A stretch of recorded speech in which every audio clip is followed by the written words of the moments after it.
God, grant me the serenity to accept the things I cannot change, courage to change the things that I can, and the wisdom to know the difference. All right. Dear Heavenly Father, Lord, I just pray that you take control. Heavenly Father, I'm just, I know Blaine is too, grateful for you, grateful for recovery, grateful for the things you're doing. We pray that we reach people, we reach that lost soul, we reach that one. We help the 99 stay strong. We just pray for you to move, God, and everything that is said and done within our lives that become our testimony. That message, that mess that now is a message, Lord. We just are grateful for you, Lord. Let's give you all the glory today as we talk. In Jesus' name, amen. Amen. Brother Nate, Yes, sir. glad to have you on, man. Thank you, Blaine. It's good to be here. Yeah. You're a great voice in the community and an inspiration. I love hearing all the stuff you got to say when you go up there every Friday at FFR. You always got positive message and good energy, and you get the people motivated and great prayer, and it's been great to watch you and be part of that whole community. How did you get in touch with Nick and them? Well, through Home Depot. Oh yeah, nice. Yeah, been in recovery since about 2011. Okay. In and out. Yeah. Never really could find my spot. Was dabbling again, but Home Depot, man, didn't like working there, but I got a lot out of being at Home Depot. Yeah. Ended up meeting my wife there. Oh, nice. We got a good story. Running into Nick there, you could just see him. I could just tell right off the bat. You know, I was from a lot of different recoveries and Yeah. faith-based recoveries, and I could just tell. I was drawn to him. It was all part of God's plan, pretty much. Nice.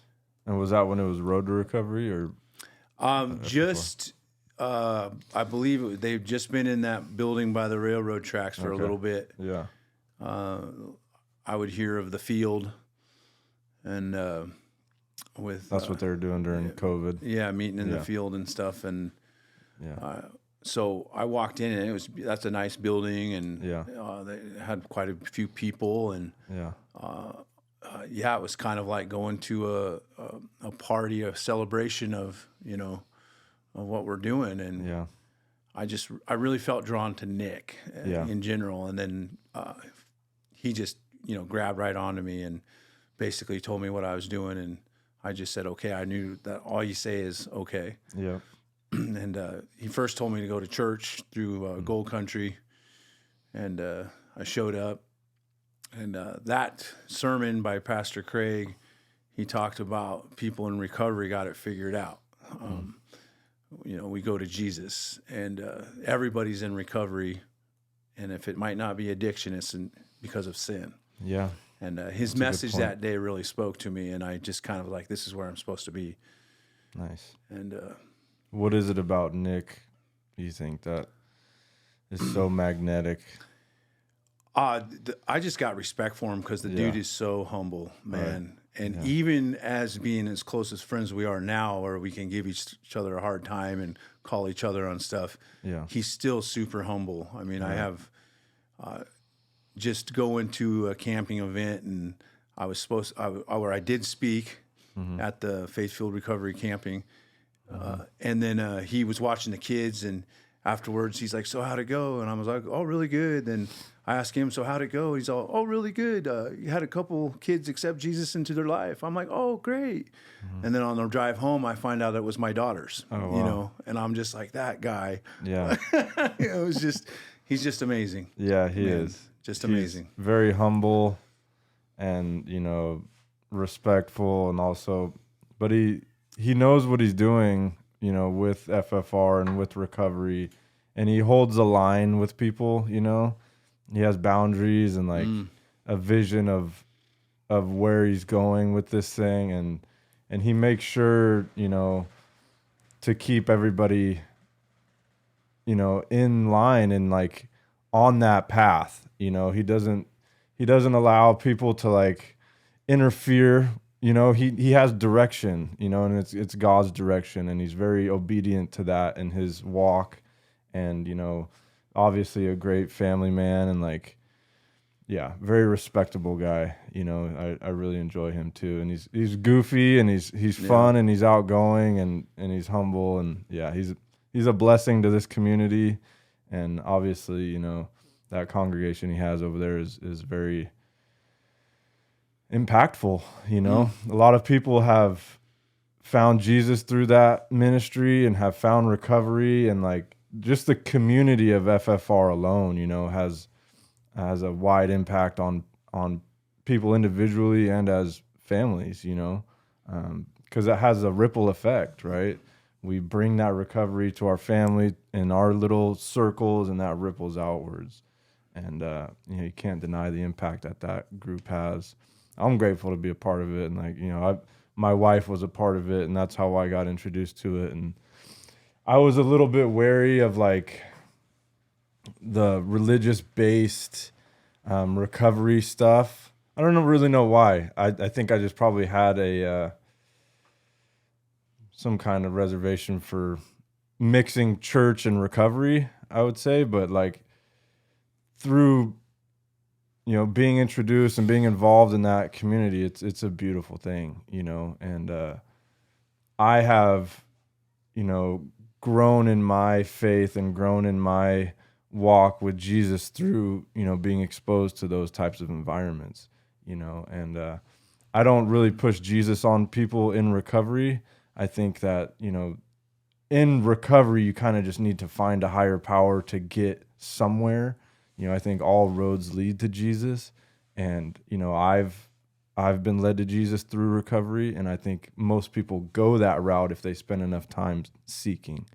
But, you know, in early recovery and like in Narcotics Anonymous, Alcoholics Anonymous, we just talk about having a higher power, and he's the ultimate higher power, right? Mm-hmm. You know, but it takes time for some people to get to that place.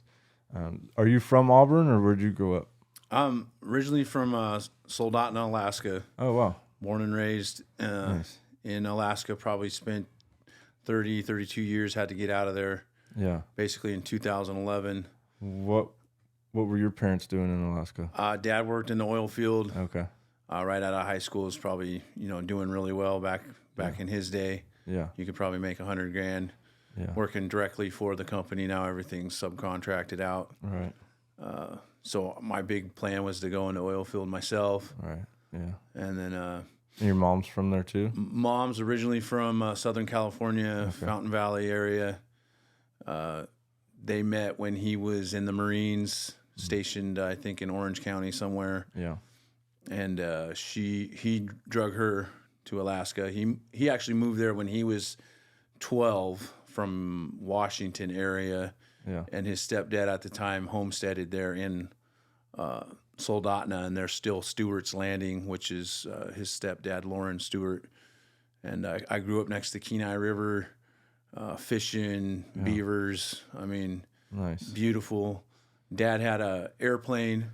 I just kind of figured everybody had an airplane in their family, you know. I had a blessed childhood.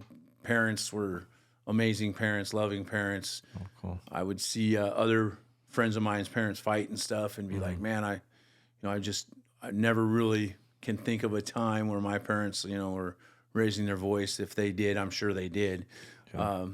Would, you know, take it elsewhere. Never really an addiction drinking problem. You know, there'd be wine and beer around, but like I can rarely ever remember like hard alcohol or anything like that.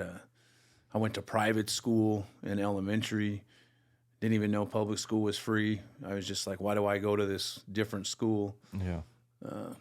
Sheltered in some way, but I played sports and all that stuff growing up, so I knew all the other kids. So I was kind of the bad kid in the private school, bringing the cuss words and different things. But you have brothers and sisters? I have an older sister. Okay. She still lives in Anchorage. What was your first exposure to drugs up there? Was there a lot of drugs up there, or was it mostly alcohol, or what? A lot of marijuana, a lot of alcohol. Yeah. I would say 6th grade probably is when I first tried marijuana. young. I mean, I was a late bloomer. I didn't even, hadn't even gone through puberty, and I'm trying marijuana, smoking cigarettes, trying stuff, What do you think it was that drew you to that? I honestly think, trying to be cool. Yeah. Trying to fit in. Older kids or bad kids, yeah. I don't know. That was a big thing with me, trying to be accepted. I don't know if it was my sister being older and more worried about things, and where I kind of looked up to her and wanted to worry about those kinds of things, but I cared about what I looked like, and that was and being popular, was a big deal to me, which is kind of funny. But do you feel like you weren't validated at home? Like, where do you think that lack of acceptance or that seeking of acceptance comes from? That's a good question. I was definitely loved from my parents, and I was mama's little boy. Yeah. Dad, my dad was supportive. Not a big sports guy. I was really into sports, but he would try to play hockey, and I'm not too sure. That's a good answer, or a good question. I don't have a good answer for that. I just know that it was an issue of mine, trying to be accepted and never feeling like I did good enough or wanting to be in the limelight, and I think I had some of that too. I have an older brother, and like trying to live up to expectations of being good in sports, like you said, trying to be like, a popular kid, whatever it was. Like, I would say a big part of it for me was like looking at things on TV and like having an idea of like what a man is supposed to be.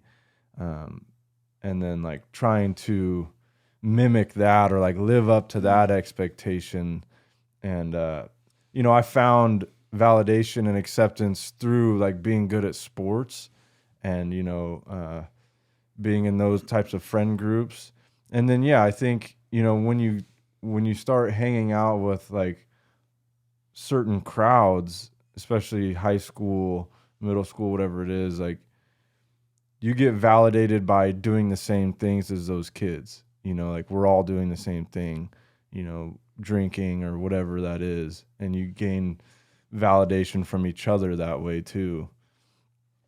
Unfortunately, if you're getting validation from the wrong people, it just leads you down a dark road. Do you feel like when you first started using, did you notice a problem or what was the progression of that? Like, what did you get out of using? Was it just the like feeling good or like fitting in, or were you like, oh, this is it for me? Like, I've found a way to change the way I feel. I feel comfortable in these environments now. Like, what did it do for you? I definitely liked it. Yeah. I fantasize about it. Marijuana, stuff like that. It was just, it seemed like a different area to grow up in Alaska. A lot of places you walk in, there'd be a bong and a glass container with weed just sitting on the coffee table right next to the remotes. Yeah. A lot more socially acceptable. Walk through, just grab a bong rip, set it down. I would hear, Mom, or something, something that would never happen in my family. Right. But then in the people that I would hang out with, it was just, that's what you did. Right. Older brothers, friends, older brothers and stuff like that, wanting to be the cool guy and, wanting to be the dealer of marijuana or whatever, for some reason it meant a lot to me as a kid. Like I would draw pictures of how to make pop can pipes and stuff like that. And I don't know why I would fantasize about it, but yeah, an escape, I guess. But then I don't really know what I was escaping from. But it was something I did enjoy, getting high. Yeah. Getting high with the friends. I would choose that over, girlfriends or anything like that. Mm-hmm. We'd go to hockey practice stoned.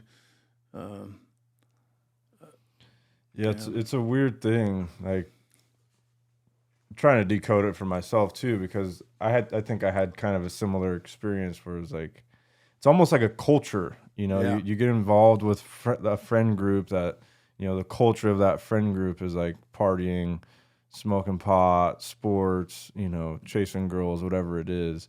And then like you kind of just like chase that, and it almost becomes part of your identity too. Like you're the stoner, or the weed dealer, you know what I mean? Or whatever it is, like you develop some type of identity behind, being a user of whatever, and I know that was like part of my friend group, was like we were like the party kids, like the jock party group, and yeah, it becomes part of like your little identity and what you relate to other people with, but it's kind of a problem, Yeah, I get pulled over by a cop, and you're a hockey player, huh? So you're gonna run.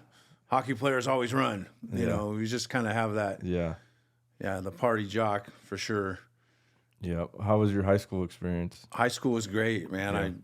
Yeah. I had a great high school. I did, pretty good in school. Yeah. I know my senior year I kind of slacked off. And was it a big school or probably pretty small? It was a pretty small school, probably 500 to 600 kids. Mm-hmm. There's 2 high schools in Soldotna. Then there's a town, they called it the Twin Cities, about 10 minutes away, called Kenai, and there's 2 high schools in that city. And then there was like North Kenai, and then there was Skyview, which was kind of like North Soldotna. But yeah, small, definitely. And what did you want to do? Like, what was your ambition in high school, or like coming out of high school? Were you just thinking about the oil fields, like going to work, or did you have any bigger ambitions? Well, I started towards going to college because I just assumed that's what you do. You know, I didn't really. I know my dad probably pushed, but not too much, about joining the military. He was a ex-Marine, or still is a Marine, but used to serve. And I know that he brought it up, but he didn't push me, like hard. I sometimes wish I would have done that. But so I went and got a student loan, went to Anchorage, which is the bigger city in Alaska. I always say it's a small Sacramento, but really? Had freeways and downtown, Yeah. But it would be a super small Sacramento. Yeah. What were you studying? What not to do, I guess. Yeah, what not to do. Just did requirements, and I ended up like dropping out, I think halfway through the second year. And I lived with guys that didn't go to school. They worked. So it was pretty much, come home, party central. I remember studying drunk for my biology exam, and so I went and took the test drunk. I thought I had it all figured out. Right. And I actually did pretty good. I got like an 81%, and I was pretty much hammered. Yeah. But do you feel like it was still just partying, or were you starting to like notice some signs of some red flags in your using yet? I think kind of in the back of my mind, but then whenever I would bring it up to a buddy of mine that's kind of like in the same situation as me, we would validate each other. Right. It's hard to tell when everybody's doing the same thing. Especially in the oil field. That's what I went to next after. Yeah. Well, a couple little things, but basically in the oil field is probably when I really was hitting it heavy, because we'd get 2 weeks on, 2 weeks off, and we wouldn't really drink. Yeah. But we would do, cocaine and marijuana and stuff. And so it's kind of like, well, I 2 weeks out of the month, I don't do anything. All right.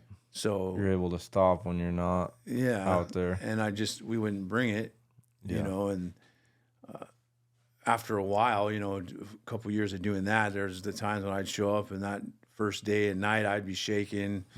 Wouldn't be able to sleep quite right, and I just was like, well, that's just how it is. I got really hammered the night before, and I'd always validate it and make excuses. But I think back in the back of my mind, once I got about 24, I was like, man, there's something going on that's just not right. Yeah.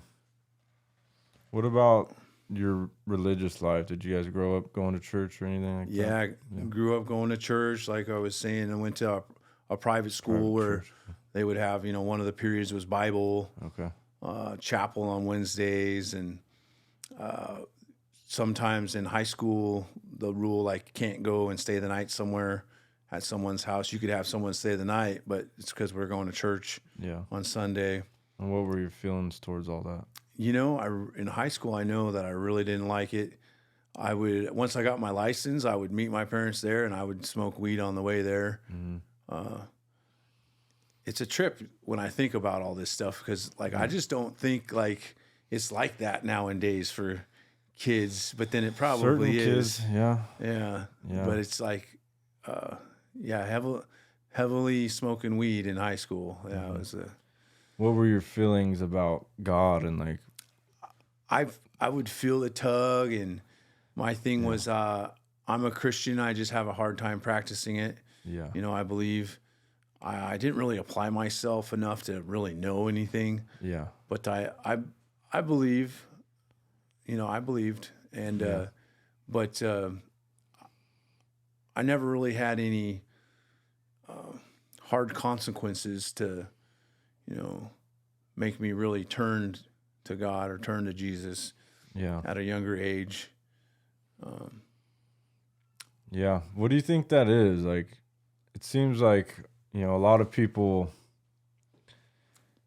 either come to Jesus through hardship or, you're like shepherded into that, and I know like it's an easy route or, we seek it because our life turns into shambles, right? Yeah.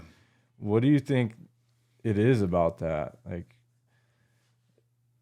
do you think it's easier because we go through hardship to find Jesus, or do you think, First thought of that is, it's, we're looking for something to change. Right. And the second part is, I think it's all part of God's plan to use us in our testimony. Right. And I know that once I got to a point where, I went to different rehabs when I wanted to get help, and they were not faith-based through my work insurance. And, Tempur-Pedic bed, jacuzzi in the bathroom, thinking I was going to go for 10 days and just clean up and then hit it hard or whatever, no real desire to ever want to stop. But then I ended up there for 35 days. And, they would encourage you to find a higher power. They would suggest a pencil or a doorknob if you couldn't find one. And I at that time, I'm grateful for my upbringing because I was reading the Bible. I was saying my higher power is God, is Jesus. But then I had, I was in inpatient rehab for 35 days and I had 36 days clean. One day, I made it one day out, and then I go back up to Anchorage and I get an 8-ball, lock myself in my apartment for a weekend, and right back to my self-destruction. I mean, it was bad. Yeah. How old were you when you went to that first rehab? Probably 27, 26, 27. And what got you there in the first place? I just was sick of it, man. I was starting to hurt.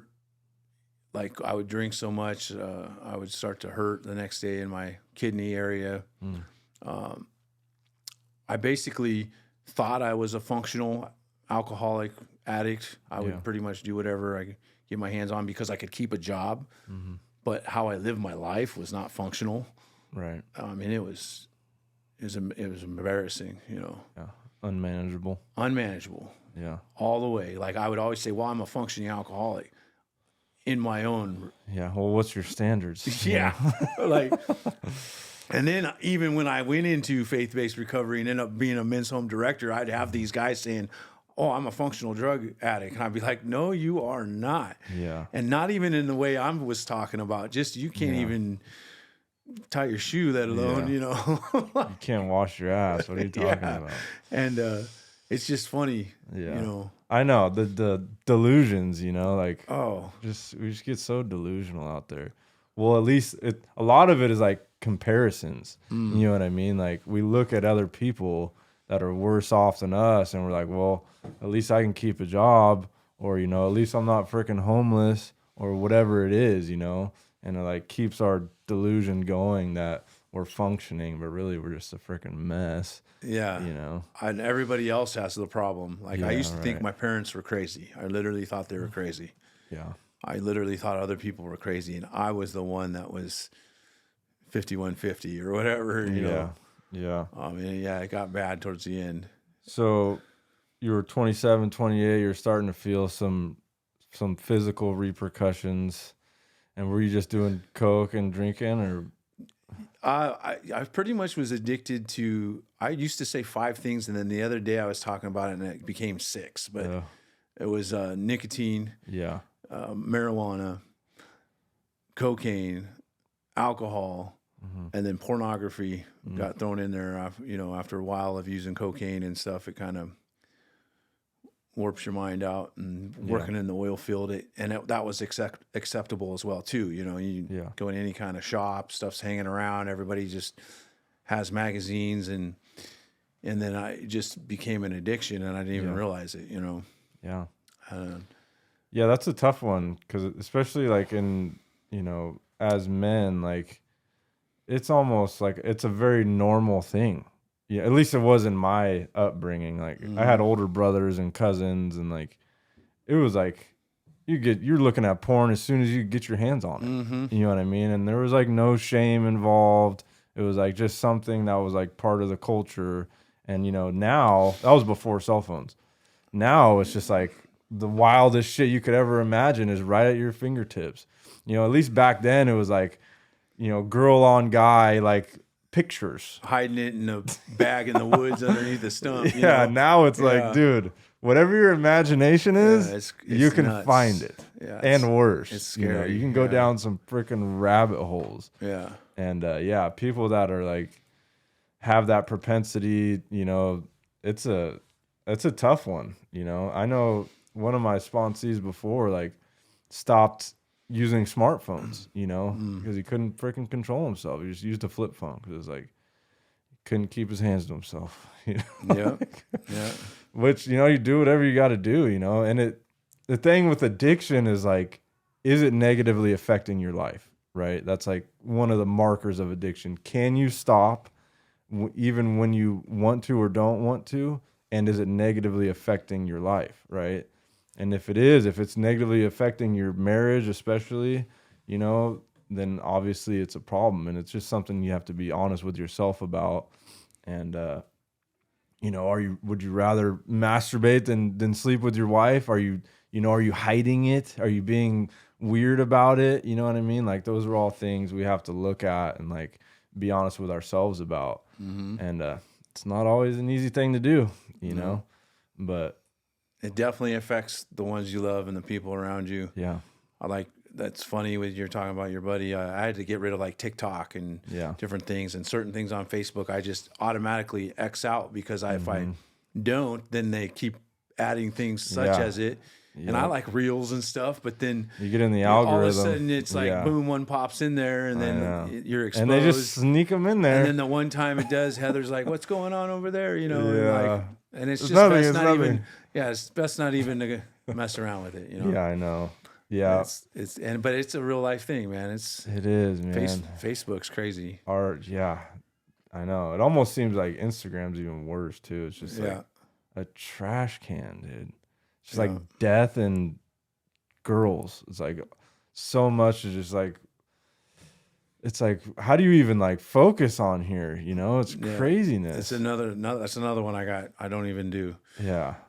It's craziness. Yeah. I think Facebook is a little more like monitored even. Instagram is like a wasteland. Yeah. It's freaking crazy. But maybe that says something about me, because you know what? My mom's experience on Instagram is probably different than mine. You know? Like, it's all about, amen, brother. It's all about your algorithm and like what you're looking at. Right. And like, you know, and it is like, you know, I probably do like some of these videos and stuff, and then they keep feeding me, and then all of a sudden now my algorithm's a wasteland. Yeah. You know what I mean? But I know when I'm like liking Christian videos and like exercise videos and all these things, then it starts to populate that way too, you know? So, or even what you're speaking with Facebook, like, is it true? Right? Yeah. It's true. It listens to you, and like, if you could turn those settings off, but it follows you, you know what I mean? It pays attention to what you're typing in, what you're searching for, and then all of a sudden you're getting those ads on your Facebook, and it's like, Or when you're watching YouTube, the ads that you get. Yeah. Yeah. It's crazy, huh? From stuff that you search. Yeah. So how long did you stay in Alaska? Or what brought you out here? I went on where I basically got cut off from my coke dealer, which was so easy. I would give him a call, and it would be literally, sometimes I would think, "What are you parking my parking lot?" Like Waiting for you. Basically, got to a point where I think, he was like, "Dude, you got a problem." You're That's nuts. how you know you got a problem, when your dealer doesn't want your money anymore. I mean, I shaved my eyebrows. Oh yeah, yeah. I had like a little 22 Ruger pistol that I carried in, like tucked into my back belt. Why did you shave your eyebrows? Bro, I have no clue, bro. I was spun out, man. Had a shaved head, shaved my eyebrows. Losing and then he's like, "Do you shave your eyebrows?" I'd be like, maybe I did, like trying to play it off. Like, did I? It doesn't look that obvious. I didn't shave him with a blade, but I shaved him with a low setting razor. It was straight up goofy looking. Yeah, that's funny. And then I ran right into crystal meth, and that's where I kind of experienced that for the. I've tried it, basically never smoked it, just on the work site, snorted it and stuff like that, and on long, days working oil field, and then I went into electrical union, and I traveled a lot and just working 12-hour days, until the job's done. That was all over the place. Yeah. And at first, this is great stuff, man. And it works fun, and basically got hooked up with this guy who was into that. And I was just like, well, it's cheaper. I started smoking it, and I pretty much went on a month and a half of just doing crystal meth, kind of in between jobs. I think I got fired from a job. Then I was looking at doing something else, but always made really good money. So I was just living off of my, last 6 months straight of working. And man, it flipped me out. Like I thought I was getting recruited by the Mormon police to take law into my own hands. Oh, wow. We were going after the people that slipped the law, slipped the justice system, and we were going to set them straight. Okay. And we were, and I was recruited. They were recruiting me, and like they were everywhere. They had mics in my house and my cameras. I was on camera, and I could just imagine this room of different people sitting in it, watching me and studying me. And I was like, going to be their next hit man. And man, it was nuts. And I had these people talking in my head. I basically thought somebody was breaking into my house. I lived in a 2-story townhome. And so I got out on the roof of my room. This is in Alaska still? This is in Alaska with, a couple feet of snow on the ground. And I'm in pajama pants and my winter jacket and Crocs. Yeah.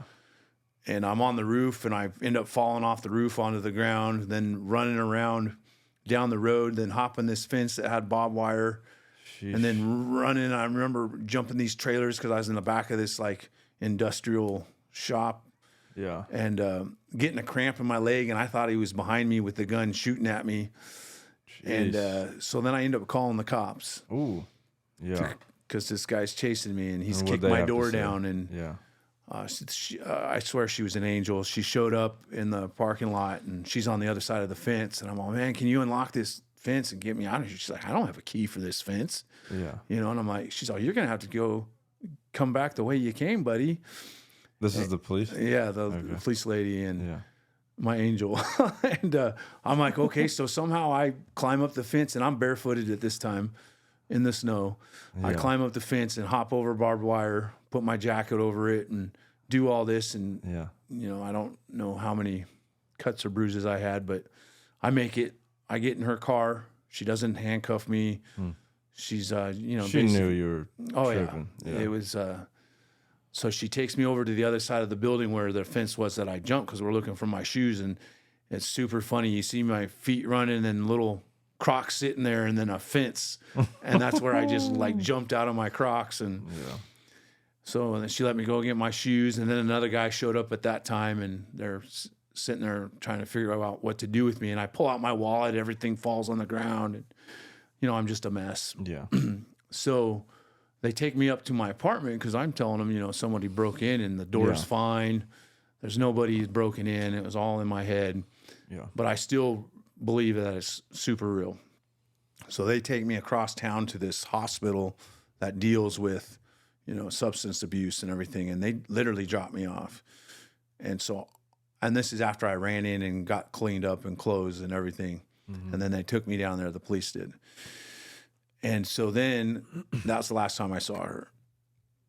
And so then I'm walking around this hospital on my phone that's not on, having conversations with people that, and they're like, we're on to you. We know where you're at. So I spent some time cruising around this hospital. It was just nuts. Yeah. Had you had any issues with like schizophrenia or anything before that, or is it all just drug induced? Had you been up for a few days? Oh, I've been up pretty much. Probably didn't have really good sleep. I don't know what was going on, man. I was self-destructing. Yeah. Almost a depressional, headed towards suicide. Yeah. Kind of thing. And it was a demonic attack for sure going on, saying, hey, you know, in my head, you might as well just end it. Mm. I look back now and it's like the devil's after me because he knows where I'm going to be right here today. Right. So what was that progression like? Was it a slow progression of just like using, and like what got you to that point where you were struggling with the depression and like, using constantly? And was it just a slow progression of addiction, or was there other manifestations going on in your life that brought you to that point? I think it was slow progression of addiction. Yeah. What kind of tipped me over was the girl I was dating at the time. It's always a girl. Yeah. She was like 19 and I was, young, 10 years older. So like, I don't know, like right, 20, 28, 29. And so we partied. She grew up. And I just kept on partying. Mm-hmm. And then she's like, man, she got to be like 24. She's like, I don't want to do this anymore. Mm-hmm. You're nuts. And then basically I was just like, I've never had that happen. And I was like, but I'm Nate Olson. I don't understand. Why wouldn't you want to be with me? Then I was just like, oh, you're stupid.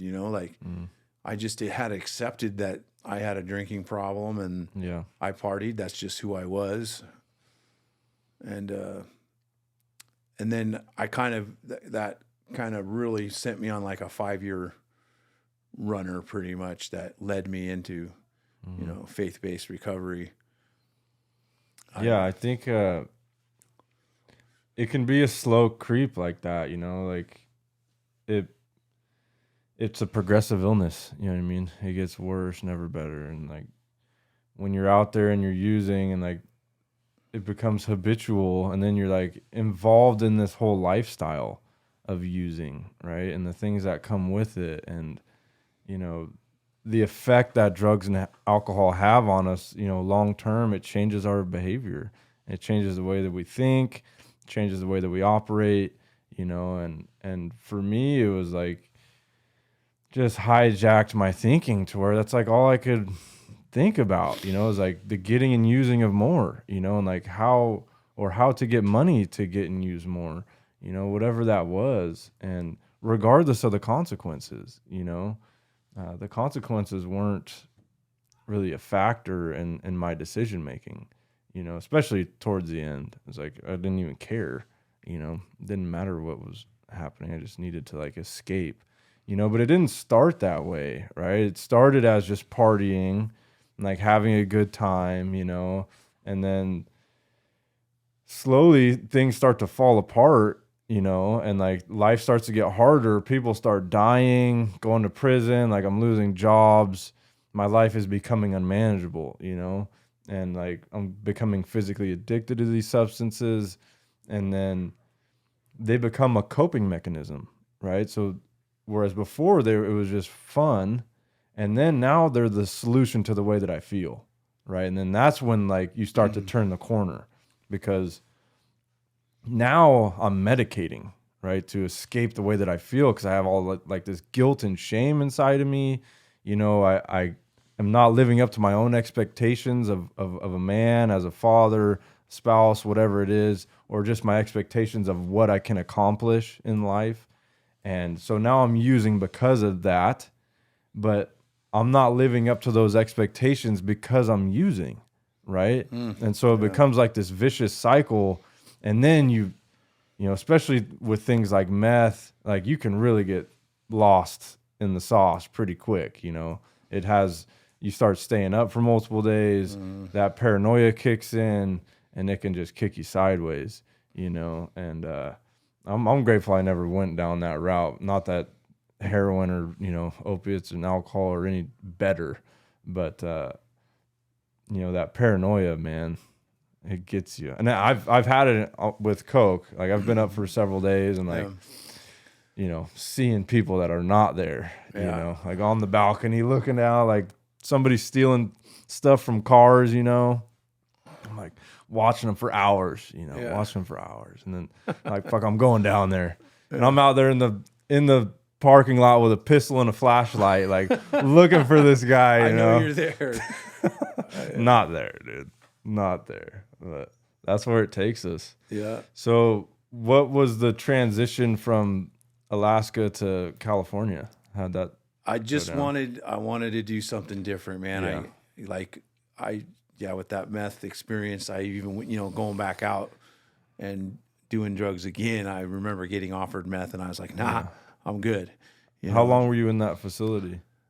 That first one, you mean the first where you went from that arrest or I just walked around there and then I went this was just part of my whole chaotic adventure that I went through. I ended up hotel hopping. Okay. So you didn't really get any help there? No, I didn't get any help. I ended up just ditching out and renting a hotel room. Okay. Then moving, you know, being all paranoid, moving all the furniture in the hotel room up against the door. Yeah. Then getting a different room because I didn't like that one. Then I even got in a taxi cab, went to the airport, went to a different level, got a different taxi cab, hopped out. Man, it was no joke, dude. It messed me up. And it's like, it's real. Like, you're really in fear for your life. Yeah. Like, it's not just that you're experiencing these things. It's like, you're really hearing these voices. You're really seeing these things. Like, you really believe that they're after you, you know, and that fear fucking gets a hold of you, you know, and And then the one day that it all of a sudden hit me that it was all made up in my head, that setting in was just like the embarrassment and like the, oh my goodness, and like, what have I done? And what made you realize? I remember I was sitting in a hotel room and just did you sober up or what? Yeah, just I got some sleep, was just drinking, and then I just was sitting there going, oh my goodness, like that didn't happen. Oh, yeah, and you're like what is wrong with me? Yeah, I basically got out of Alaska and went towards my parents there, who retired here in Auburn, you know, quite a while ago, probably 30 years now ago. And I just needed to get out of Alaska. It was that surroundings I was in. I had to get out of it. I had to escape. So you pulled a geographical move from Alaska straight to Auburn or what? No, I went to West Sacramento. I had a cousin who had a similar experience with addiction, and he went through a program called Victory Outreach. Okay. And in Santa Ana, and it worked for him. And so my mom, you know, talking with her sister, whose son it was, decided to try to get me in a Victory Outreach. And at this time, I'm willing. Yeah. I need to do something different. I was, you know, embarrassed. Yeah. And how old were you? I was 30, 31, 32, something, 30. And no kids at this point? No kids. Yeah.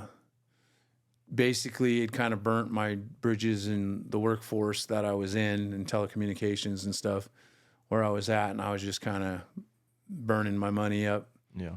Sold everything I had, got rid of my place, crashed at my sister's for like 2 days, and then hit the airport. And I was smoking meth the whole time before, you know, boarding the airplane, spun out, thinking, you know, people are still following me. Yeah. Feeling like, I don't know, I remember thinking chunks of meth were falling out of my nose, and like it was just a horrible place to be. So you knew something had to change, but you were powerless over changing. Oh, so powerless. But still thinking I was in control. Right. Still thinking I could quit whenever I wanted. It was just meth. So you thought you still had the control to stop, or that?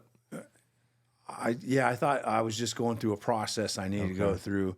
Yeah. And this is where life was leading me. But, admitting that I had a problem and I was powerless was not something I was doing. Interesting. Yeah. So what brought you to that point? Basically, getting into Victory Outreach, getting cleaned up. I went to a North Sacramento home. I was smoking, cussed like a sailor. I go in and we pull up to this house, and it was like a men's home. And I go in there, and I remember, talking to the home director and everything and getting ready to get put into this program, year-long program. Mm-hmm. I'm like, well, I got to go back out and smoke real quick. Oh, there's no smoking. And it was just like, oh my goodness, that kind of said, this is the real deal. Like, I'm coming here. And at this point, I was just meeting up with my dad. My mom went on a vacation because she didn't want really anything to do with me. Mm-hmm. And God bless my dad. He actually stopped at the airport. I always joke, like, when he saw me sitting there waiting for him to pick me up, he kind of punched it and keeps on going. Acts like he didn't see me. He's like, uh-oh. But the first place we went to when he picked me up at the airport, we had to go to a Walmart. I needed a belt to hold my pants up. It's like, I was just a mess, Yeah.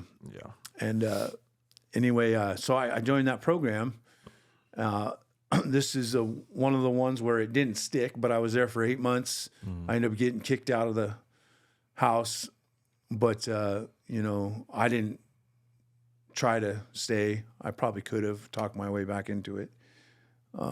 Did you get anything out of that experience? I got a bunch of tools. I got a loving home director and his wife who took me in. It was a super small home, about 2 or 3 of us. Never got more than 4 guys.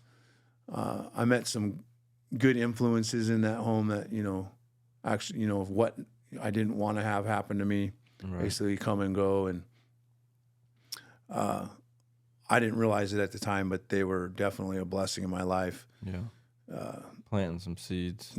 Gave me tools. I didn't use them at the time, but when I was ready to admit and surrender, I had some tools. And so I went back out, joined the union in Sacramento, went back to work, got my own place. And you just thought you could control it, or what? And not, didn't stay in touch, no meetings. Right. Through Victory Outreach, it wasn't really a meeting, we didn't do steps or anything like that. Mm-hmm. It was just, believing in Jesus. We wake up, we do an hour of prayer, hour of scripture, then you do the chores of the home, and then we do work assignments to pay for the house and all that stuff. And basically, it was definitely interesting. Then I go back out to work, and instantly, all of a sudden, I'm, basically, the guy I met at work got sick of me asking him for cocaine, and then the other guy I could get pills from, and I wasn't even really a pill popper, but that's all I could get my hands on. I ended up starting to take those because I was drinking at night, and I needed I was feeling like crap. I had to go to work, take care of my hangover. And then that got to be where I got a habit and taking Norcos, the yellow 10s or whatever. And then all of a sudden I can buy 80 at a time, and it was just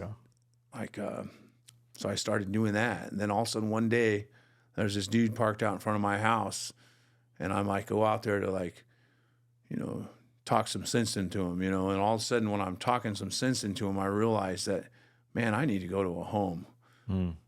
My life has become unmanageable again in 3 to 6 months time. Yeah. And this isn't how I'm supposed to be, Yeah. I started thinking about that first home I was in and about the life I can have living for Christ. Right. And so I told my mom, I was like, Mom, I got to go back in the home. And she's like, well, west or south, because there's a couple other ones in Sacramento, and I knew too many people in South. And so I went to West Sacramento, where I did the year there. Then they knew same group or what? Same Victory Outreach, okay. Different church, different pastor, different congregation. Mm-hmm. Then they know you need more than just a year. And so they're kind of, hey, why don't you run this home? Right. And I'm, oh, yeah, all right, yeah. So then I was a home director for about 3 years. So I spent about 4 years there. Oh, wow. And man, I seen miracles. That's where I kind of got mad at the devil, and I'd get bromances with these guys that would come in and they become my buddies, and then they'd go back out and get hurt, die, right, end up in the hospital.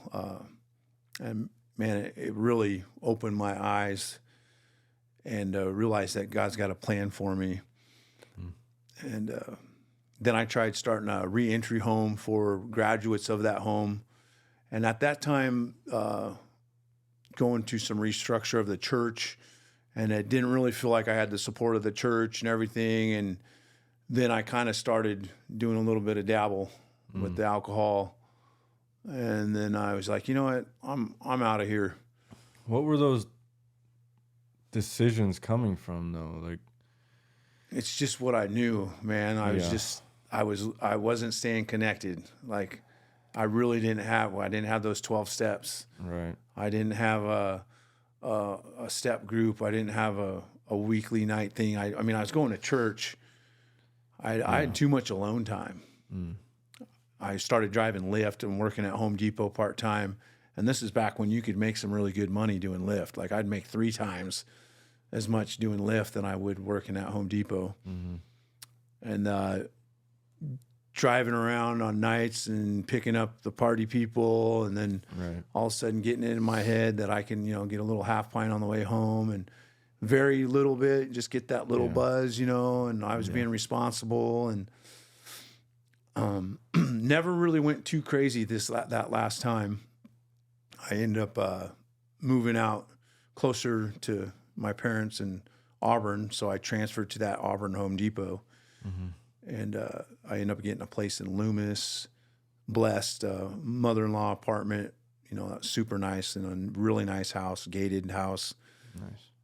Nice. Still kind of tinkering. This time I probably started doing the vaping marijuana and stuff like that. Started vaping nicotine and doing the pouches, and slow progression, just right. The nicotine's a tough one too. Yeah, super tough. That the vape and the pouches, the salts and the stuff, it's just nicotine and not tobacco. That's a gripper. I remember just saying I got the 4-pack Juul and I did those 4 cartridges and I'm just going to quit. And I had a panic attack at like 11 o'clock at night in my bedroom, and I had to actually breathe out of a paper bag. I've never done that before. And it scared me, and I'm going through my drawer trying to find little cartridges, and I got, that had a couple little hits left in them. Yeah. And that was heavy stuff. And I remember, and I quit the vape and I went to the Zen pouches, and I chewed the Zen pouches for a couple years, They had a hold on me. Yeah. Nicotine's a tough one. It's such like a habitual thing it becomes part of our like routine, like I remember, chewing or smoking after every time I eat, as soon as I get in the car, like it was part of certain activities, and then obviously the physical addiction is very difficult, as well. And like, it's just like kicking anything, maybe even harder though, the nicotine is a tough one. I'm not sure exactly what it is about that substance in itself, but it is a hard thing to get rid of. It's everywhere for one thing, it's very easily accessible, socially acceptable, and that makes it hard. And then the habit, of smoking or, putting it in your mouth, spitting for me, the habit of spitting. And man, it was tough. But once I put it down, I was like, I'm never picking that back up because it was too hard. I had never stopped. Like from the day I started to the day I quit, there was like no stopping. It was just like part of my life. And obviously you look around, it's a struggle for everybody that gets involved with it. And that's why, you know, in California, it's crazy with our laws, like the no flavor and all that. And, you know, I'm not totally sold on all that. You know, I feel like people should be able to make the decisions for themselves, but our children that, you know, get a taste of that bubblegum freaking nicotine, you know, there's something to be said about that, you know, and the targeting ads for our youth. And, you know, that of course they want the youth to get involved because they're their longest life demographic. You know, if we can get them hooked at 16 and they smoke for 40 freaking years, you know, it's better for us.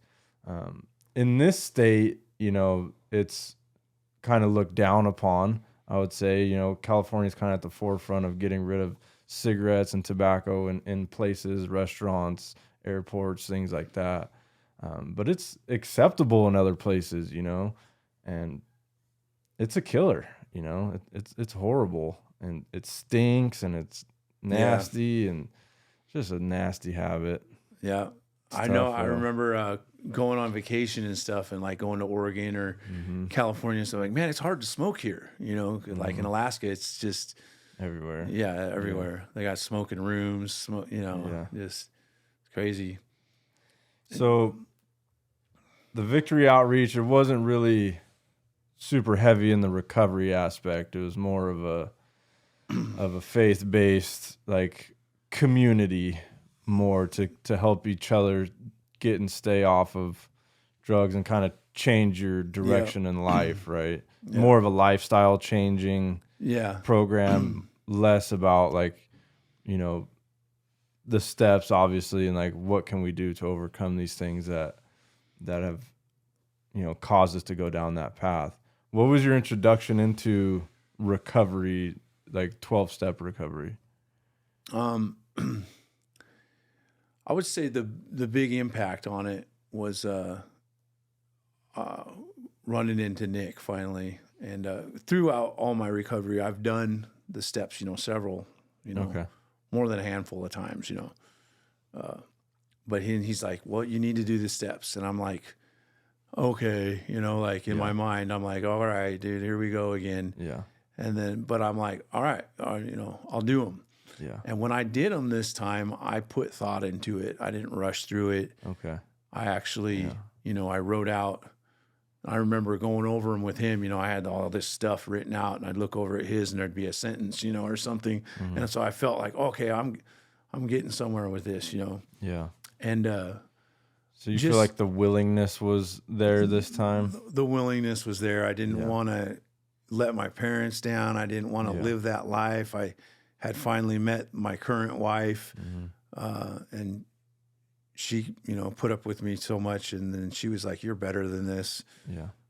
And like I was ready, you know, like this was my fourth time, this time of seriously doing it, fourth time of quitting nicotine, and which was the hardest, just because I didn't have a home to stop me. You know, with Victory Outreach, you got to leave your cigarettes at the door. Right. So it was hard, but it was easier. This last time with the nicotine thing, I basically quit because a lady told me that in order to get my hernia surgery, I couldn't have nicotine in my system for the blood vessels to heal, and they were going to test me. Otherwise, I couldn't have the operation done. And so I scheduled it out with work and, you know, insurance and all this stuff, and that's what made me quit. And it was three weeks of hell with the coming off of the vape and the genetically modified nicotine salts and stuff. And then I go to my operation and I'm like, okay, well, where's my test? I'm super proud. I quit. And they're like, what are you talking about? There ain't no test. So there's another angel in my life. I don't know who this lady was. Interesting. But she, whatever it takes, right? Yeah. But she probably knew that. Yeah, oh yeah. You know, God bless her heart. I want to thank her, man. Otherwise, I'd probably still be struggling with it. Yeah. Because it was tough. This was the worst ever. Doing the steps with Nick, man, really, you know, he had me come and meet up with him, and we'd go over them. And he was definitely would keep me accountable. You know, I'd be like, oh, well, I got to go to the doctor. And he'd be like, oh, that's going to take all day. I'd be like, yeah. And he's like, no, it's not. You know, like, you'll be up here at 3. I'm like, oh, okay. And so just that first couple weeks, I was kicking back, and I'm this home director, and I've done this and I've done that. And then when I look back at it, well, then how come I'm still having my issues? Right. And I gave into the program. I just said, okay, this is what's it's gonna take. And I don't want to lose what I got. I know that God's got something better for me. And man, I mean, it's just that little willingness to do it as, that's the open doors to all sorts of stuff, Yeah, you got to have that as the foundation. Like, be willing to, try something different, right? Be willing to have an open mind, about the steps, about a higher power, about the program. Be willing to take suggestions, from people that have gotten clean and sober. Be willing to be honest with yourself and other people. That's like a big part of it is like that honesty. Like, first of all, just being honest enough to understand that you have a problem, and that you don't have the solution, that you're under your own power. You get yourself into those dark places, like that's where my best thinking goes, is to darkness and destruction. You know what I mean? And then understanding that, okay, I've been to 4 rehabs, I've done the steps this many times and it's never worked for me. Like, what is going on here? Like, what am I not doing, or what was I doing that, isn't working? Right. And for me, it was like not having a sponsor, only working some of the steps, kind of picking and choosing, or not, not being completely honest in my 4th step, or like being willing to take responsibility for some of the things that I had done. Thinking that I still like had a shot at managing this thing, if I could just get out of this town, or if I could, if my girl would take me back, or if I could get my daughter back, or if I could just get this job, this vehicle, this whatever it is, then things will be different, right? Like, you still, if you hold that door open at all, like you have a reservation about, if I can just get to this place and I'll be okay. Whereas like I needed to be stripped all the way down and humbled to the point where I was willing to do whatever it took to get and stay sober, and like willing to follow any suggestions, because it was blatantly obvious I didn't know what the heck I was doing. My best thinking had gotten me, burned every bridge in my life and just like burned my life to the ground. You know what I mean? And so it starts with that willingness, and being willing to really work an honest program. What were kind of the light bulb moments for you through working the steps that were impactful? Just actually being thorough and going through them and understanding them and not rushing through them. Yeah. Because one of the major keys I missed was that step 12. And that's what's keeping me sober today. Right. Is giving back, being a part, being, in your group, my family now, Yeah.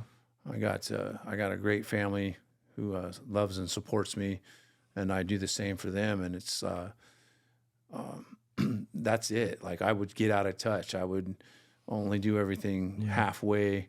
I'd stop praying. Eventually I would, a lot of that stuff in Victory Outreach, I would stop doing, what they would have me do, and leaning on my own understanding, right? Not trusting the Lord with all my heart. And man, that's 12th step. Is I look back now and I'm like, every time it's because I got out of touch, I got out of communication. I, bucking and kicking. I didn't want to communicate with my sponsor, or let alone have a sponsor. Didn't want to do the steps, or I would do the steps, and just do them my way. Mm-hmm. Now, I've probably done I know I've started them probably 7 or 8 times, but now in the little groups we have, a lot of it's just the social interaction, and it takes us 2 months to get through step 1, but it's because we need each other. We talk, we, talk about life and what God's doing. And and that's a big part of the program too, that fellowship and the community, and holding each other accountable. and, you know, just being there for each other too, you know, and like being the ear, you know, for somebody that needs to speak. And yeah, man, can't say enough about that 12 step. Like that's how we do it. You know, that's how we stay sober. That's how, you know, we get sober in the first place, is somebody else doing that 12 step, you know, and the service, you know, and staying connected. Like I always ask people what happened, you know, like when they go out, and it's always the same story, you know, got disconnected, stopped coming to meetings, stopped calling my sponsor, gave up my service position. And then, you know, from there, it's just a slippery slope, especially if you're isolating, you know, and we're our own worst enemies, you know, especially when we isolate and like things are going wrong. Like we should be running to the meetings, right? And instead we're like withdrawing into our own world, and then we get, you know, isolated and depressed, and it starts to snowball. And then all of a sudden drugs and alcohol sound like a good idea. Like you just want to change the way that you feel right now, even if you know it's the wrong thing to do. You know, I remember like making the conscious decision, like I know I should call my sponsor right now. And instead I'm like pulling into the driveway of a freaking liquor store. Yeah. You know, like almost against my own will. Yeah. Like it's like just controlling the wheel, you know? And, but it was because I wasn't willing to do whatever it took. You know, I wasn't at that point yet. And until you get to that point where it's like, this is it, it's life or death, you know? And for me, it was, you know, it was like I had played the game all the way through and I had lost everything. My health was failing. You know, it was like spend the rest of my life in prison or die or get sober, you know, and like give yourself an opportunity to do something with your life, you know. And I knew that if I could get and stay sober, like I had an opportunity, you know, I would have a chance to do something. But I knew that if I can't get and stay sober, I don't have a chance at anything, you know. And that's something I have to constantly remind myself of in recovery too, you know, because life gets good out here. You know, you put some time together, you get some things back in your life. You know, you might get the house, the girl, the car, the job, all these things. And it's easy to forget where you came from, you know, and it's easy to forget that pain, you know, of that shame and desperation that you felt before you got clean and sober. But that's why we come to these meetings too, you know, is to hear the newcomer speak about those things and to remember that pain, because I don't ever want to go back there. You know, I don't ever want to feel like that again. And the beauty of it is we don't have to, you know, as long as we can stay connected and like continue to do the next right thing and stay in that 12 step, right? Helping other people. Like we have an opportunity to do something with our lives. And that's all I wanted. I just need a chance, you know, like just give me a chance. But if I can't stay sober, I don't have a chance. If I don't put recovery first as the foundation of my life and put God first in that recovery foundation, then everything else starts to go by the wayside. You know, if I can't like maintain that peace and serenity when things get rocky, then things start to get sideways on me. You know what I mean? Whereas if I'm maintaining that faith and like maintaining this relationship with my higher power, even when things are rocky, I can be centered, right? And I know how to deal with things because I have peace and serenity, and like I have control of my emotions, and like I'm okay with my creator in the way that I feel within myself. And I can handle life's issues because I've built a foundation of recovery. I know I can go to a meeting. I have the tools necessary to deal with life on life's terms. Whereas before, it was like when things got weird, I was reaching for drugs and alcohol to change the way that I felt because that was my coping mechanism, or women or money or whatever it is, you know, porn, whatever your vice is, you know, it's the easy thing to reach for, right? And this walk in recovery is not always an easy walk, you know, but it's way more fulfilling of a life than anything that drugs and alcohol or any type of addiction can offer you. And it's been a beautiful journey, you know. So how has that recovery journey been for you since you know, took that step and like went all in? Man, I just I think it's crazy that I used to live in misery, thinking that I was enjoying myself and having fun and living a good life. Yeah. I am so extremely blessed now. Right. I mean, not for a million years would think that I would be doing what I'm doing now. I mean, just everything from doing dad jokes on birthday nights to preaching. I have a favorite preacher out there, and I model some of my messages after him. He does a narrative. His name's Chris Brown. Okay. And he's from a church in San Diego. And he just really does a style that got me kind of attracted and wanting to know more about different stories. And it's kind of forced to make church interesting. And I kind of adapt that and put my own little twist on it. And I really enjoy preparing messages and doing things like that. I feel like I'm just a natural when it comes up to speaking and just letting the Holy Spirit go.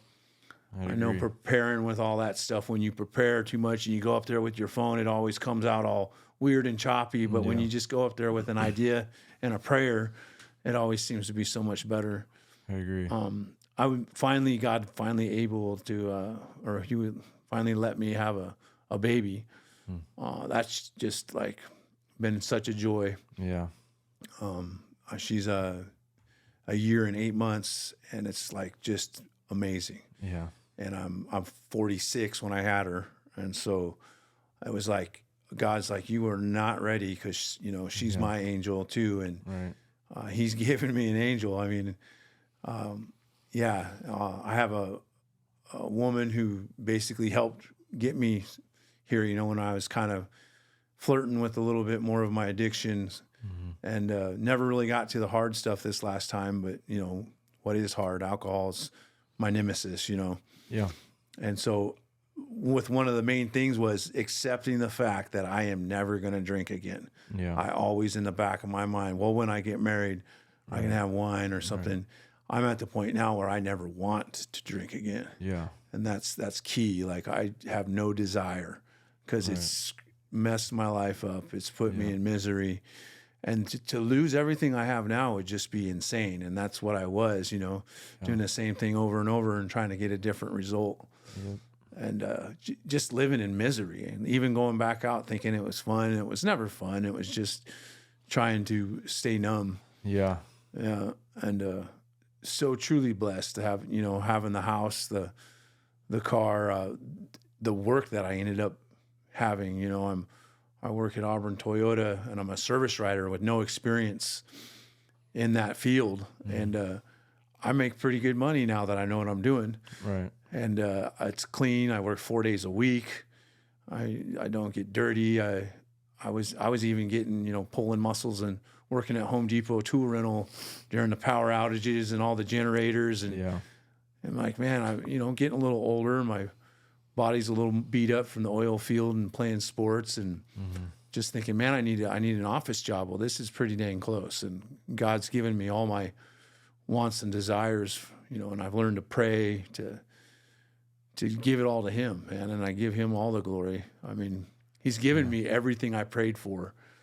This last thing I put on the post about my work sponsoring one of my hockey teams, I'm able to play hockey again because I'm not hammered all the time. I mean, right. And so my friend from Victory Outreach was like, man, Nate, I've watched you pray for everything that you have now. And I pretty much, it's so true. And that was really moving, because everything I have is I prayed for. And it's all in His timing.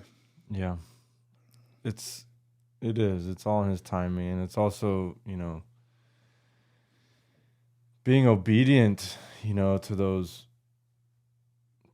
the higher power's will in your life, right? Like, you can pray all you want, but if you're not living in accordance with God's will, like, chances are your prayers aren't gonna, fall in the way that you want them to. Yeah. Like, you have to cultivate that relationship with a higher power And then, not that there's no power in your prayer when you're in rough times, but when you're walking hand in hand with your creator, like the relationship's just different, and Yep. you feel in tune, and like you're in the wave, right? Like we're no longer fighting upstream is what it felt like for me. Like when I was out there using it, things just wouldn't work out for me, like constantly felt like I was fighting upstream. And now that, I try to put God's will first in my life and like try to align my will with his and pay attention to my actions and the way I treat people and just the way that I live my life is freaking easy, dude. Mm-hmm. Like things just work out, like things just fall into place. People come into my life at the right time. Things are just seamless, and as long as I've been living that way, it just keeps getting better, and the blessings that come through me to other people and the blessings upon my family, it's all from God, That's the only thing that's changed is like me giving it to him, like surrendering, right? And like trying to get out of my own way and then continually trying to progress. I'm not perfect. I still make mistakes, but trying to progress in his ideals and like trying to progress in my walk and trying to get better at paying attention to what his will is in my life. And, for me, being of service is a huge part of that, being able to help other addicts and walk them through this program and lead them to a relationship with a higher power and see the light come on in their eyes and see their life get better. Like there's nothing more powerful for me. And it helps me too at the same time, like that's how we stay sober is by giving it to other people, right?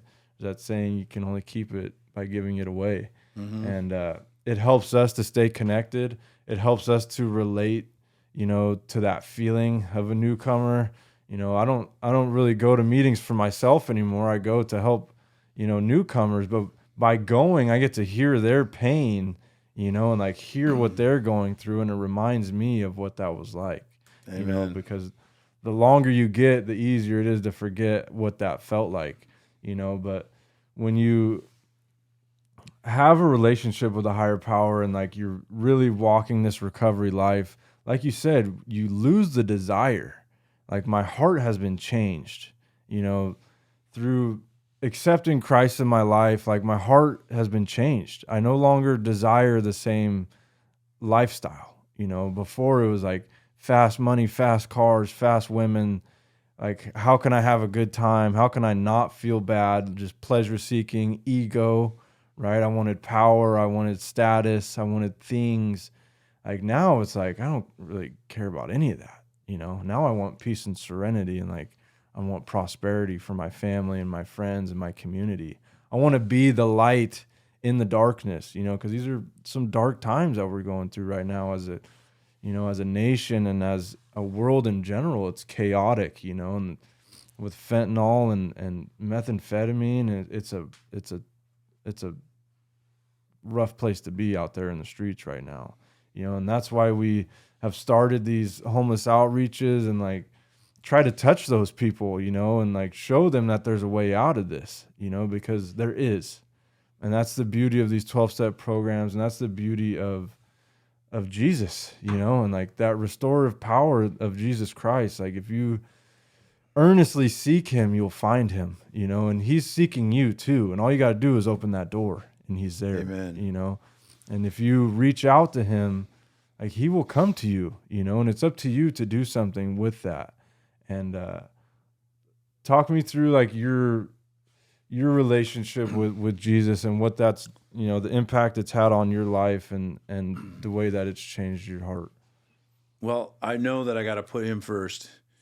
And I try to do that first thing in the morning, flip to my phone, and I make it a point not to go right to Facebook or anything else. I go to my Bible app. I love my Bible app.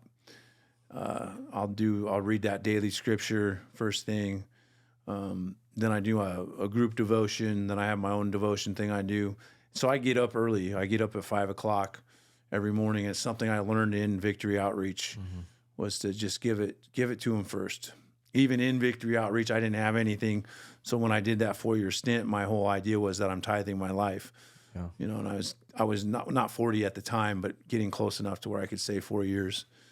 And I learned that from a home director that I had before too. And so just putting God first, even coming to tithing, you know, sometimes it's hard to do that tithing and just being supportive. And I just know that when I did tithe and when I do, it's like everything does work out, even though you're kind of reaching out on faith. But definitely doing my prayer. I pray, you know, for my coworkers that day. I pray that they're blessed. I pray for provisions in my family. Pray that I can be that kingdom representative. I struggle with whether I need to be on my knees or if I can sit down, or, you know, I'll get convicted. Sometimes I'm just lazy or I'm aching and I'll just sit down, and then all of a sudden in the middle of prayer, I get on my knees because I feel the Holy Spirit telling me, you know, hey, man, he saved my life. He's sacrificed his son for me. The least I think I can do is get on my knees. And so I really try to, you know, give God reverence, man. I truly believe, I mean, I'm all in now. And it's just such an awesome life because I do have problems, but they're quality problems. You know, I know that I'm going to get through it. And I just have that faith and trust in God. I've seen him do so many things throughout growing up and in my life. You know, I should be dead. And I know that he saved me. He brought me here, and I'm worth saving, and he's got a plan for me. And it's awesome to watch it unfold. Yeah. And just the impact I have on my parents, you know, I know my dad was, you know, basically on drugs because he got drugged to church all the time by my mom. You know, I always like that joke. But he never really fully believed in God and had the relationship until he saw what it did in my life. And so now he's fully into, he does Bayside Church, and they're starting a church here in Auburn. He ushers, he's a part of small groups. And I feel like, you know, I had a part of that, you know, where his relationship, because of my shortcomings, is now stronger. And it's just amazing of that ripple effect you were talking about earlier that you have on people. Yeah. Just, you know, being involved with hockey and being involved with my job, the people that come up to me and they think I'm smart, and, you know, they have questions for me and all this stuff just because you know, I wear a bracelet. I wear a recovery bracelet. I don't have a sticker on my vehicle at the time, but I normally do. You know, I'll be all thank you, Jesus, when I score. You know, and my teammates know that I'm all in. Yeah. And you know, it can be a little awkward for them, you know, sometimes. But I want everybody to have the opportunity I have. You know, because I'm all in. I know we're going to heaven. I know there's eternity, and just having the Holy Spirit, you know, when you're fully believe, it's almost like we have a superpower. Yeah. I feel like a superhero sometimes, you know, because I have that super strength of love, you know, and helping, and like people come in all upset at work and mad about how somebody treated them, and I'm just, you know, I love that stuff now. And I just want to give them love instead of taking it personal. Yeah. You know, I find an opportunity to, you know, because I always would say I learned this from somebody else, was I might be the only Bible they read, you know, by how I act and interact. And God's given me that chance. It's awesome. Yeah. You get to be that representative. Yes. Yeah. It's very important. And something you said when you were talking about the tithing, like having that faith, you know, like you tithe in faith or whatever it is. And we get so caught up in this world, you know, and it's like, oh, you know, how am I going to make it? Or like if I tithe or, you know, give to this outreach, how am I going to, you know, start to stress? But it's in the Bible, right? Like how much more will he take care of you than the lilies of the field? Or, you know what I mean? The birds. And it's like every time that I reach out in faith, it always works out, you know, especially when I'm doing things in faith that are in line with God's will, you know, and And more than that, the faith of like understanding that I'm not in control anymore, and just because things don't work out the way that I feel like they should, like I have faith that it's working out in God's favor either way, and like you said, I'm all in on God's path. I don't know why things happen. I don't know, why good things happen or bad things happen, but I have faith that it happens in God's timing and for God's purpose. And that's enough for me. I don't need to know, right? I just need to have the faith that it's all working out the way that it should.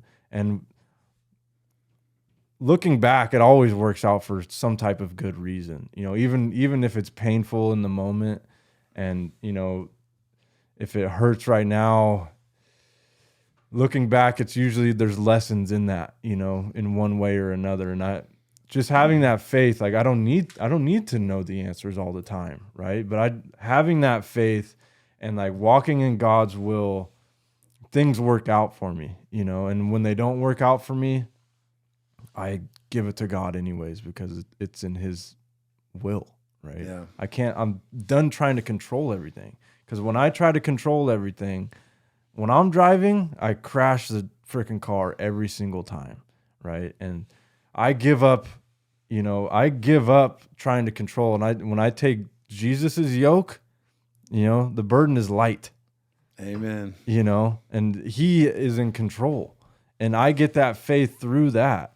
And when I'm trying to live in his will, my life is blessed.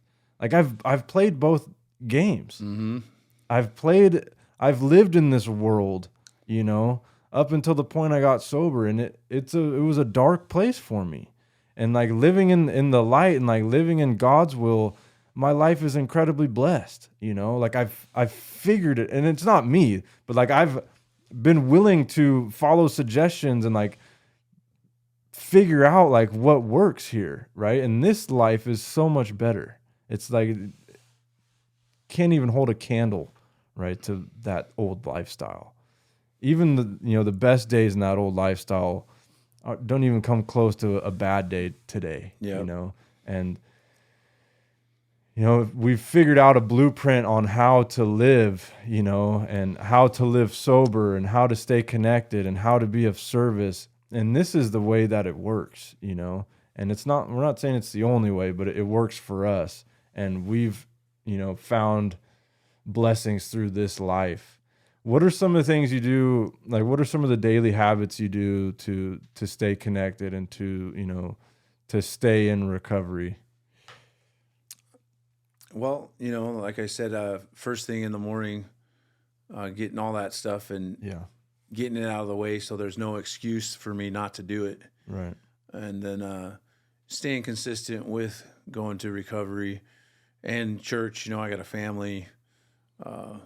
And a big thing I just thought of was what I listen to, what I watch.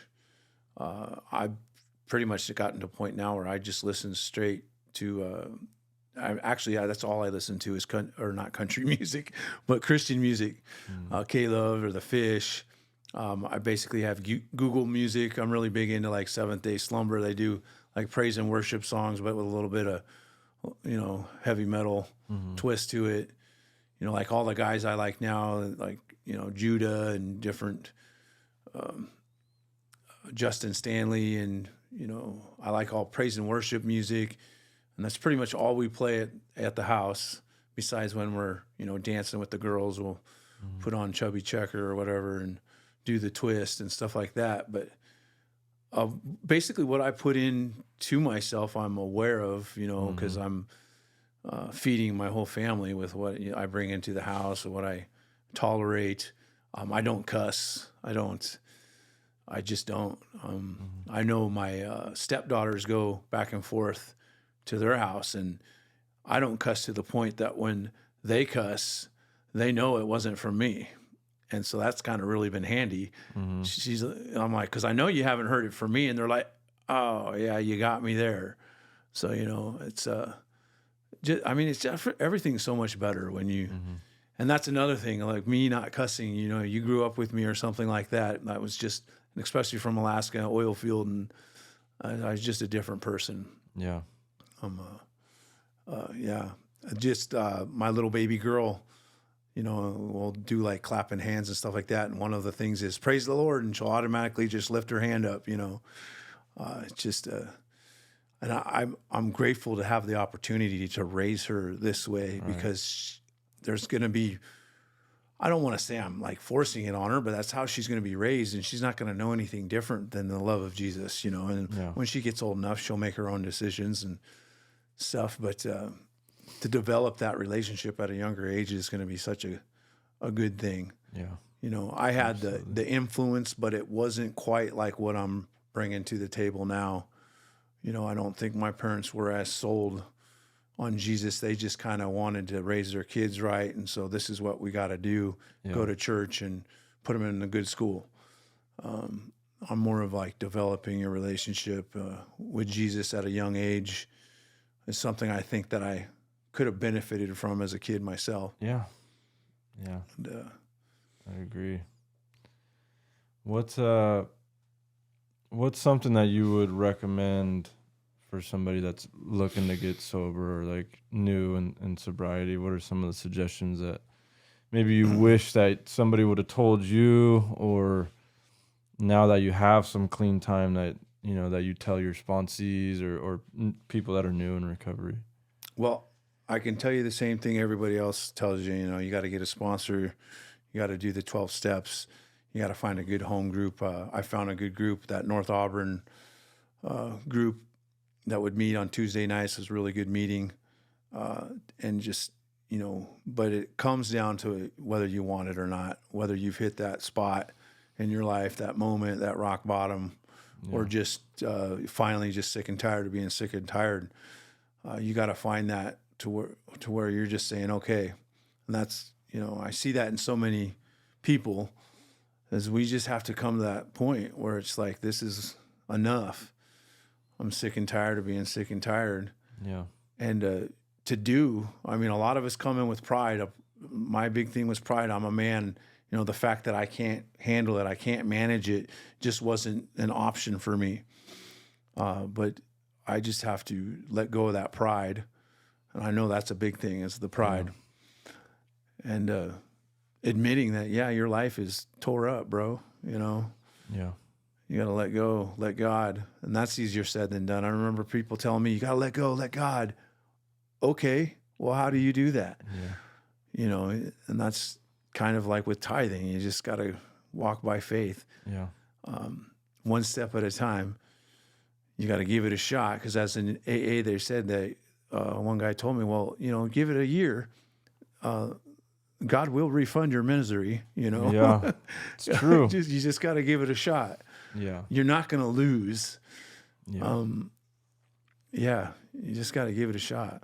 Give it a real shot too, Real shot, Don't half-ass it, because I was part of some of the failures that I have, was like having one foot in, one foot out, like kind of trying, but not being sold on it, and until I fully surrendered, did anything begin to change. And I think that's big, I think humbling yourself enough to, ask another man or woman for help, that was hard for me to do. Like dropping my ego and, admitting that I had a problem and that I couldn't solve it on my own, and asking another person for help, and then being vulnerable with them and honest with them, and being willing to read the literature, and like, obviously having a higher power is the foundation. We don't have the power to get clean and sober on our own. Like we've lost that power. So we have to invite, a power greater than ourselves to restore us to sanity, and whatever that looks like for you, but it has to be something greater than yourself. Right. And, who who better than the creator of the universe? You know, that's the one that created me, created this earth, like created everything around us. Like, that's who I'm trying to tap into, you know, is that source. Because that source that created me can help me out of anything, right? It has, you know, power over physical objects. It has power over disease. It has power over anything, right? It can change anything. It's not bound by this life. It's not bound by physics that me and you are bound by.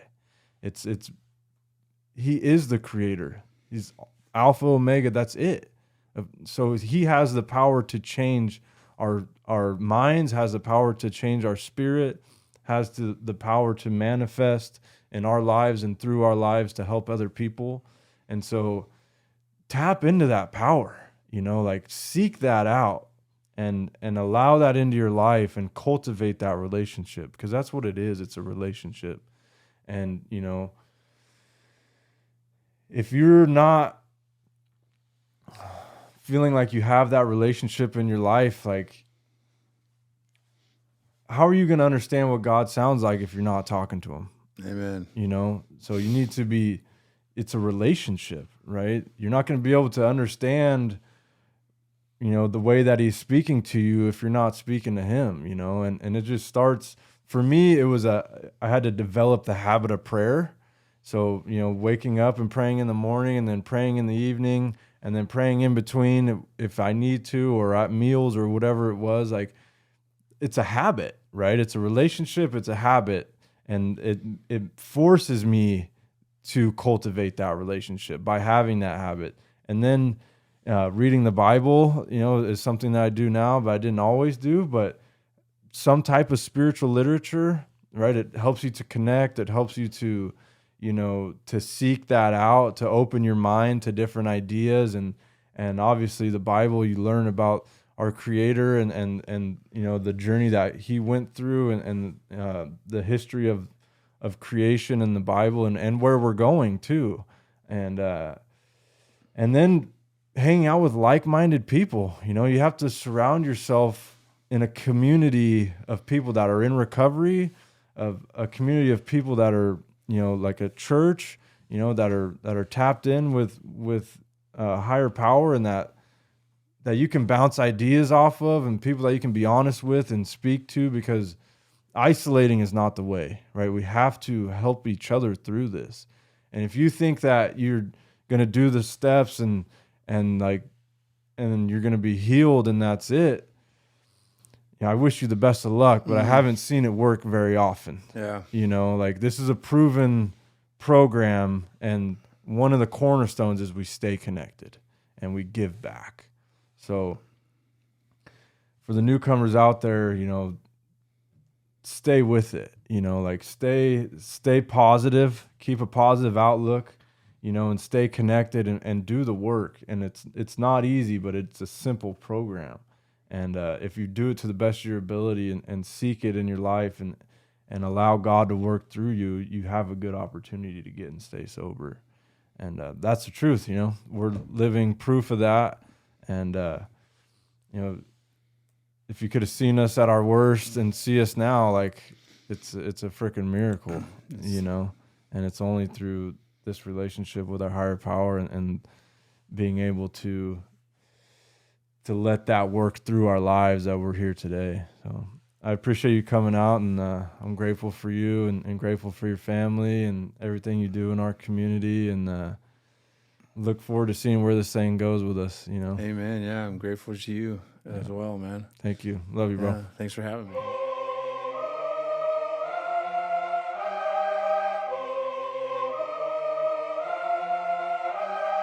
Victorious we became, but never forgot where we came from.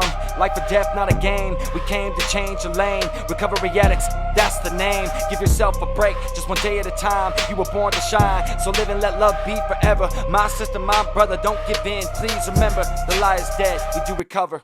Welcome home.